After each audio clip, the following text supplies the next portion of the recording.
Hey, this is Bob from Jonesy's Reptiles, and today I wanted to make a video to show off a bunch of my Colubrids.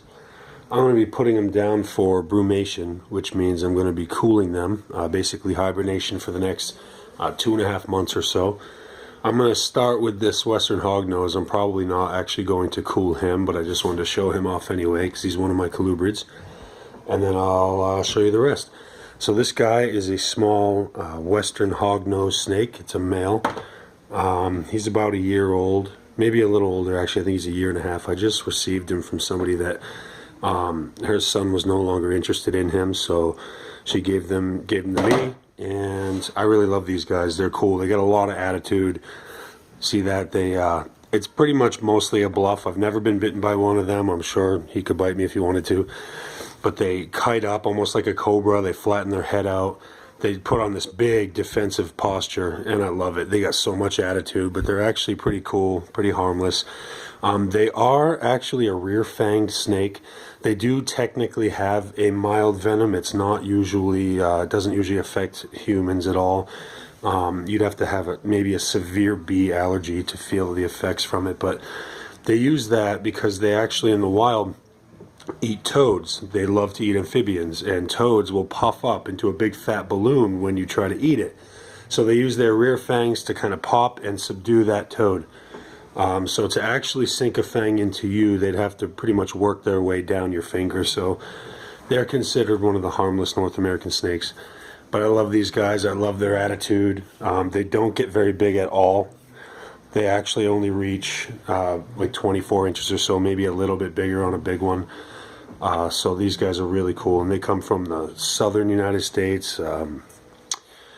Yeah, so that is the Western Hognose. Let me collect this guy. Come on, little buddy, let's go back to your home, and we'll go move on to the next one.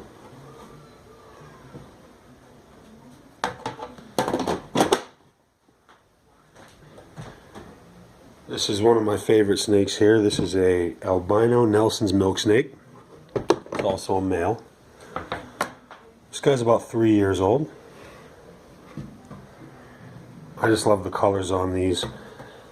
The natural form of this snake would be your typical tricolor snake, your red, your black, and your yellow. But he's an albino, so that's kind of out the window.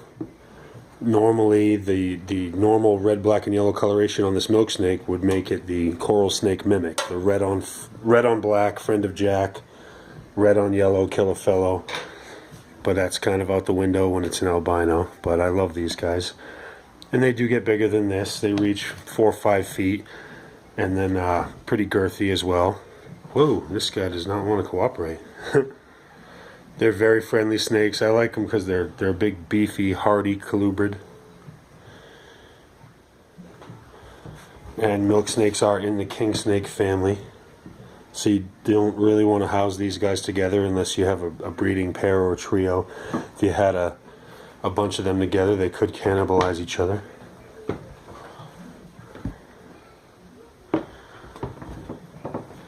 Alright, we're going to put this feisty little guy away and move on to the next.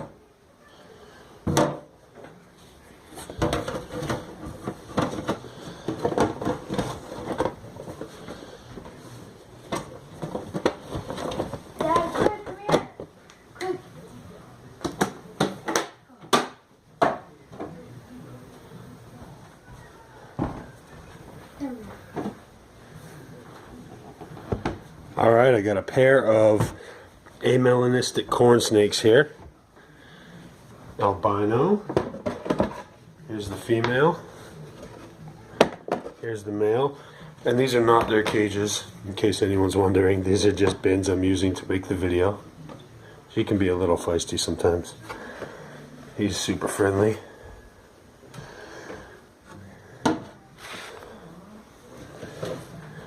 Now these guys usually reach around 4 feet, but I've actually seen a 6-foot corn snake, so it all depends on the individual. Most of them are around 4 feet. This guy's probably 3.5 now. These are very, very friendly tame snakes, and they come in all colors and varieties now. But these two are both amelanistic, so if I were to breed them together, which I have, they will produce all amelanistic babies.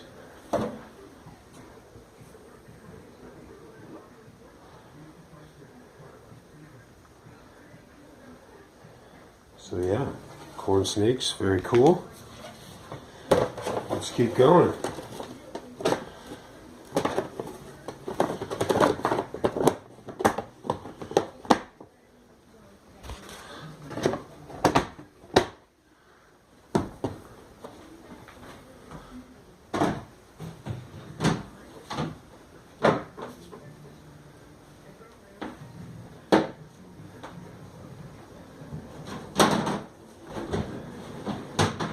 This next one is a close relative to the corn.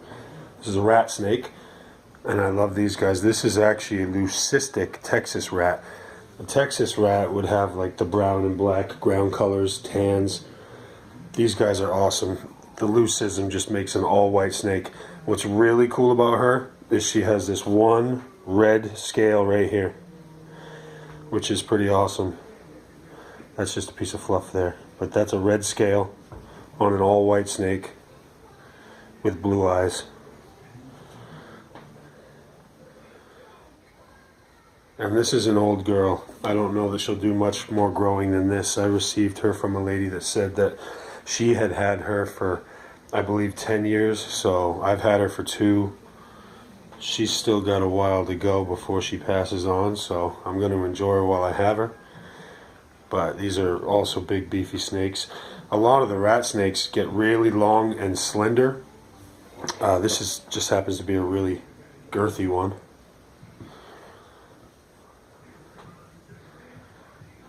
And they just don't want to sit in front of that camera today.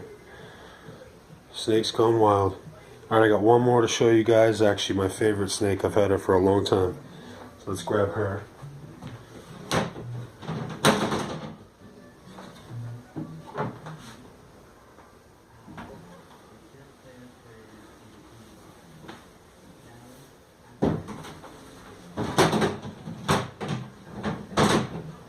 This is Rosie. Rosie is a northern pine snake. Pine snakes are awesome. They're big, gnarly snakes. They have huge keeled scales. They put on a big old bluff like a rattlesnake. They puff up and hiss and but you can usually, for the most part, just pick them right up. You can see how this would be confused. A lot of farmers will actually kill these guys when they come across them. Pine snakes, bull snakes, gopher snakes are all in the same family. Pediphyss. And they'll mistake them for rattlesnakes, especially when they're doing their defensive posture and wreaking havoc. Unfortunately, these guys will get killed because of it, but that's one of the reasons I love these snakes. They just put on a big mean show, and they have that face, just looks sinister with that upturned snout, because they'll actually dig. Let's see if I can get her in the frame here. And those sunken eyes, but actually they're very friendly snakes. I've had bulls, gophers, and pines, and I love them. This is one of my favorite species. Come on, Rosie, cooperate. Close enough, I guess. They're just on the move today. So what I have to do is, I can't just cool them. I can't just throw them in 50-degree room and leave them alone. They were in their cages, so they've had their heat, their light, everything. What I did was, for the past couple of weeks, I didn't feed them. I offered them only water, and that's going to clear their system out. Now, I have to actually shut their lights off and drop their temperature slowly, just a few degrees, like maybe 5 degrees for a couple of days, drop it another 5, drop another 5, until I can get down to that like 50, 52 degrees where I want to hibernate them at. This snake actually could drop all the way down to 45, but I usually hibernate her at 50 just to be safe.